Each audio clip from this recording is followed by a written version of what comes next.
Hello friends, कैसे हैं आप लोग।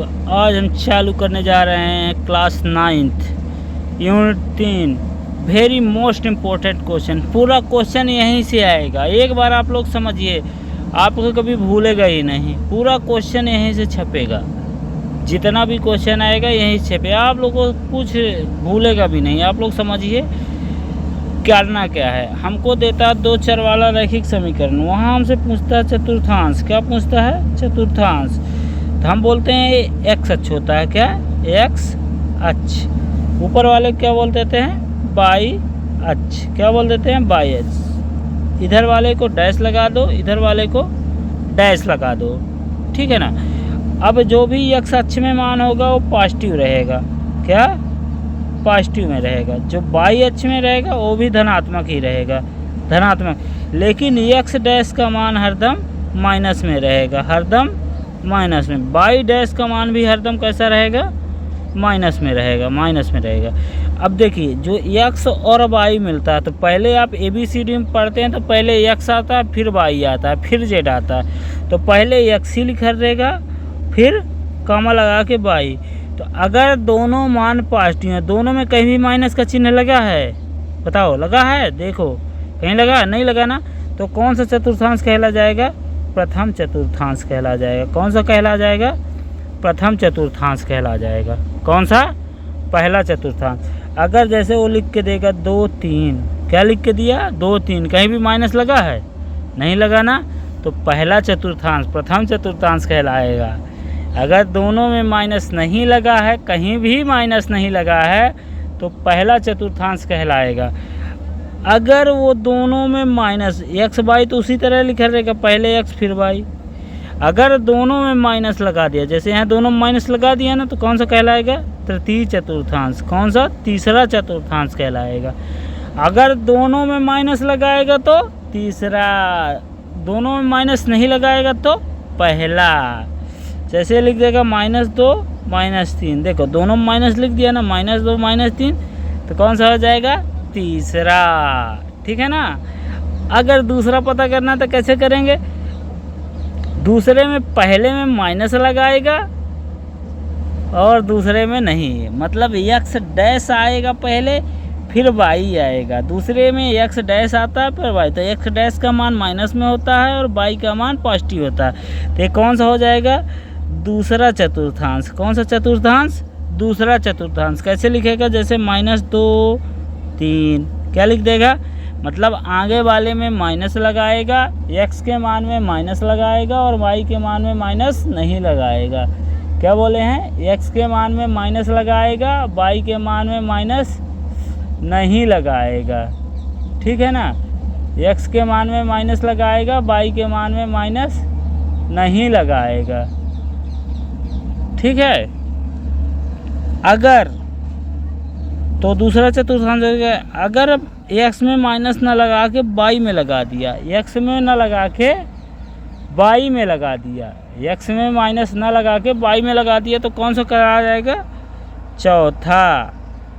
कौन सा चतुर्थांश कहलाएगा? चौथा। कौन सा कहला जाएगा? चौथा। कैसे लिखेगा? जैसे 2, मान लो 3 -2, 3 और -2, पाछे वाले में माइनस लगा दिया ना, तो कौन सा कहला जाएगा? चौथा। आप लोग इस चतुर्थांश को पढ़िए, इससे खाली चतुर्थांश ही भर पूछता है। 6-7 नंबर का क्वेश्चन आएगा, सब बनेगा आप लोगों से। ये समझ गए आप कि माइनस किधर लगेगा, बस। तो आपको यहाँ लिख के दे रहे हैं। जैसे प्रथम चतुर्थांश पूछेगा तो दोनों प्लस में रहेंगे, मान दोनों प्लस में रहेंगे। दूसरा पूछेगा तो पहला माइनस में रहेगा, दूसरा प्लस में रहेगा। तीसरा पूछेगा, तृतीय तीसरा बोलते हैं, तो कैसा रहेगा? दोनों माइनस में, एक्स और वाई दोनों माइनस में रहेंगे। चौथा पूछेगा तो एक्स पॉजिटिव रहेगा लेकिन वाई निगेटिव रहेगा, वाई निगेटिव रहेगा। अब यहाँ आपसे कुछ भी मान दे जाएगा, जैसे 1 2 2 3 देख लीजिए, ऐसे लिख के देगा। 4 5, कोई भी निगेटिव लगा ऊपर? नहीं लगा ना, तो पहला चतुर्थांश। अगर किसी में भी माइनस का चिन्ह नहीं लगा है, दो के दोनों में माइनस का चिन्ह नहीं लगा है, तो पहला चतुर्थांश। अगर उस सब में पहले वाले में माइनस लगा दे, पहले वाले में माइनस लगा दे, पहले वाले में देखिए सब में पहले वाले में माइनस है, क्या पहले वाले में माइनस है ना, सब में है कि नहीं, देखिए है, तो कौन सा हो जाएगा, दूसरा। अगर वो दोनों में माइनस लगा दे, दोनों में माइनस लगा दे, दोनों में माइनस लगा दे, क्या अगर वो दोनों सब वैल्यू में माइनस लगाया, देखिए यहाँ भी -2 -1 -1 -2 -3 -1, अगर दोनों में लगा दिया तो तीसरा कहलाएगा। अगर वो दूसरे भर में माइनस लगाए, किसमें, दूसरे भर में, देखिए जैसे यहाँ लगा दिया ना -4, पहले में नहीं लगाया, 2 फिर -4, 1 फिर -2 फिर 4 फिर -5, तो कौन सा हो जाएगा चतुर्थांश,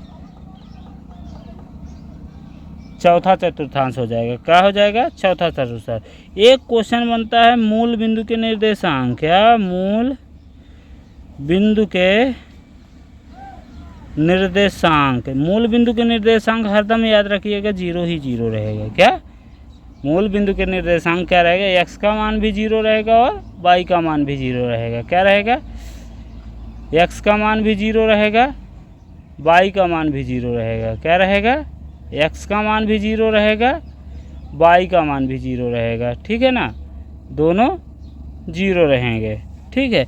अब एक पूछेगा x अक्ष, क्या अक्ष के हिसाब से, अगर वो x अक्ष दे दिया, क्या दे दिया, x अक्ष, एक देता है y अक्ष, क्या y अक्ष, क्या देता है y अक्ष, एक देता है x अक्ष, एक देता है y अक्ष।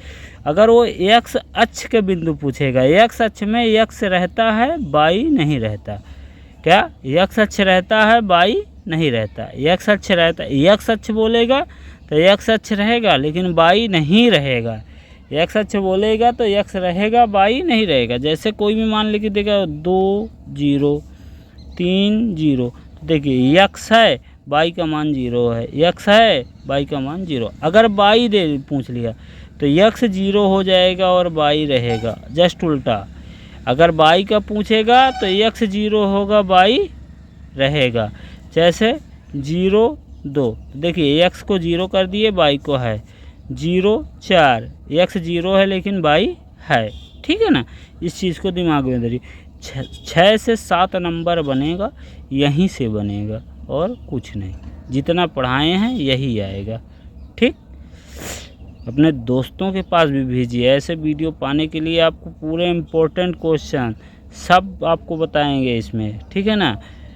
तो आप लोग दोस्तों के पास अपने भेजिए, शेयर करिए, लाइक करिए, चैनल को सब्सक्राइब करिए, जितना अधिक हो सके उतना अधिक शेयर करिए, अपने दोस्तों के पास भी भेजिए, आपके दोस्त भी पढ़ें इससे, ठीक है ना। जय हिंद।